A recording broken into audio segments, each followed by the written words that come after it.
1962 வருஷம் அருணாச்சல் பிரதேஷ்ல இந்தோ சைனா வார் நடந்துகிட்டு இருக்கு. வேற வேற பொசிஷன் இருந்து சைனீஸ் ஆர்மியை தகர்த்து தள்ளிட்டு இருக்காங்க இந்தியர்கள். கிட்டத்தட்ட 300 சைனீஸ் வீரர்களுக்கு மேல இறந்துட்டாங்க. சைனீஸ் பார்த்துட்டு என்னடா இந்தியாவை டம்மேட் நினைச்சிட்டு இருந்தோம், இந்த தாக்குறாங்களே அப்படின்னு சொல்லிட்டு சைனீஸ் எல்லாம் மறந்து போயிட்டாங்க. இது சைனா பக்கத்தினுடைய ஸ்டோரி. அதுவே நீங்க இந்தியா பக்கம் வந்து பாத்தீங்க அப்படின்னா ஸ்டோரி வேற மாதிரி இருக்கும். இந்தியாவோட காலாட்படையில ரைபிள்மேன் இருப்பாங்க, அதாவது பெரிய நீளமான துப்பாக்கி வச்சுக்கிட்டு இருப்பாங்க.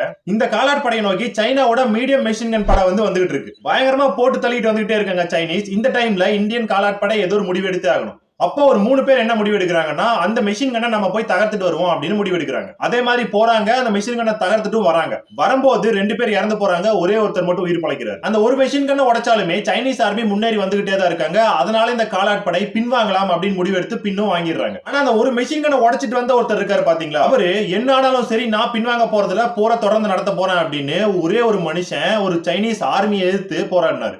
அந்த ஒரே ஒரு வீரர் தப்பிச்சு வந்தார் அப்படின்னு சொன்ன பாத்தீங்களா, அவரு வேற வேற இடங்கள்ல இருந்து அட்டாக்கிங்க நடத்திருக்காரு. உதாரணத்துக்கு இந்த இடத்துல நின்று இங்கிருந்து ஒரு பாம்பை போட்டுட்டு அங்கிருந்து வேற ஒரு இடத்துக்கு போயிட்டு அங்கிருந்து துப்பாக்கி வச்சு சுட்டுட்டு அங்கிருந்து வேற ஒரு இடத்துக்கு போய் அங்கிருந்து குண்டு வீசுறது, இந்த மாதிரியான வேலைகள் 72 மணி நேரம் செஞ்சிருக்கிறதா சொல்றாங்க. இந்த 72 மணி நேரம் செஞ்சதுல 300 சைனீஸ் வீரர்கள் இறந்து போயிருக்காங்க. நீங்க யோசிச்சு பாருங்களேன், அங்க ஒருத்தர் தான் இருக்காரு அப்படின்ற விஷயம் சைனீஸ்க்கு தெரியும் போது எவ்வளவு பெரிய ஒரு அடியா இருந்திருக்கு அவங்களுக்கு. ஒரு வீரராடா இவ்வளவு நேரம் நமக்கு தண்ணி காட்டிட்டு இருந்தா அப்படின்னு யோசிச்சிருப்பாங்கல்ல.